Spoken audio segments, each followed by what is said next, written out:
Alright, it's been a while since my last video, and as you can tell it's quite a bit colder than the last time I was standing out here. Just wanted to catch you up on a couple of the updates I've added to the coop since my last video here. The first, I guess most obviously, is I added this tarp over the whole top here, just to try to keep the snow out of there for the chickens. I added these bushes just for a little bit of aesthetics. I got these clips down there at Harbor Freight, it's a tool store, because a lot of times these grommets didn't fall exactly on the studs. So these little guys, it allows you to clip it to really wherever and then screw it down. Those have fallen off maybe twice, but just in a real high winds or something like that. While I'm here, this is where I used to have my bucket, but I took that down for the winter just because I was afraid it would freeze up, and well, with this winter we've been having, it probably would have. So I replaced it with this instead. This is a heated poultry fountain, and it's got a thermometer in there, so a thermostat, so it only kicks on if it's below 32, which is nice because I'm not wasting electric otherwise.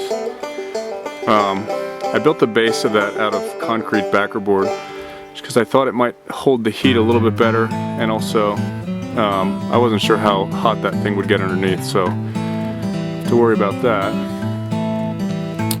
To the roof of this, let me swing around here.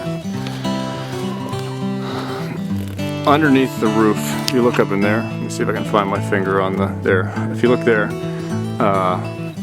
it's a PVC pipe I put down the middle, pretty beefy one, maybe like a 4 or 5 inch one, and that gave this a little bit of a grade then. So if it's just raining, the water does run off then. I put these 2 heat lamps in here. I got extension cords running through the lawn for that, which isn't really that big of a problem over the winter. I just didn't want them in the summer when I have to mow the grass. And then I put some trays down here just to try to catch some of the poop. Seems like most of the pooping they do is off the roost. And I actually just cleaned these out, so really if you keep emptying those, you don't have to clean the coop real often. In my last video I said I would probably add a plate heater up on those backer board things. Couldn't find anything that didn't, everything I found was like 400 watts or 125, so I couldn't find anything I really liked with that. I just went with 2 of these guys, which usually I just have one on. And I know they say you don't really need to heat your coop, but I almost tripped. I only have 7 chickens in here, and it's 30 square feet almost. So their body heat alone isn't quite enough to keep it warm. Alright, I'll try not to fall here. If I'm not mistaken, this might be called J channel. It's you'll find it with the metal roof stuff. Anyway, I'm using it as a gutter there. Didn't really need to be as big as like a house gutter, so I have that dripping into a bucket, which is now sitting in the snow, tipped over, but oh well. I added an extra hook here. This lower one, that was my summer hook, and this top one, I found that the chickens don't really need that much room to get in, so that helps keep it a little bit warmer in there during the day. I put that on here, it's adhesive on the back. And then it comes in a strip of like, you probably buy 25 feet for maybe 20 bucks. But also it's flexible. And then I put this hook up underneath here. That's like, came with like gate hardware, I think. Sorry, let me focus this again. So I just put it on a screw, and it holds the lid open while I'm getting these guys. It's crazy, they're still laying 7 eggs a day, even in the winter here. I don't know what's going on. So, anyway, I think that's it. I think I got everything. Oh yeah, this last thing here. Sometimes I'll come out and I'll put some bananas. That's just a suet feeder. I'll give them that, or I put that in there. I got to rinse it out again now, but I had thrown some trail mix kind of stuff in there for them. So, anyway, here they are.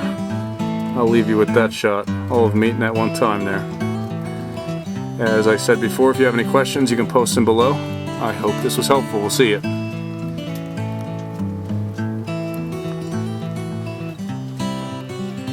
Okay, this is the stuff I used on the nesting box roof, and I've been real pleased with how it worked out. I think this roll of 33 feet long might have been like 25 bucks down at Home Depot. So anyway, that's what I did for that. And it's real nice. Let me just see if I can get a focus on this while I'm talking, which is going to be probably pretty tough, but it's pretty nice because the sheet is flexible, but then it's also got adhesive on the back, so you just peel that off of there and you stick it on, and then I just overlap this just like I would overlap a shingle. And that's what I used on the nesting box roof then, and I haven't had any issues. So anyway, yeah, like I said, it's called Quick Start, and it is made to be used outside, but I found that the adhesive failed at maybe like -2 or something like that. It started to lift up. So if you're concerned, you might put some construction adhesive underneath that before you lay it down, and that should do the trick. So anyway, hope that helps. We'll see you.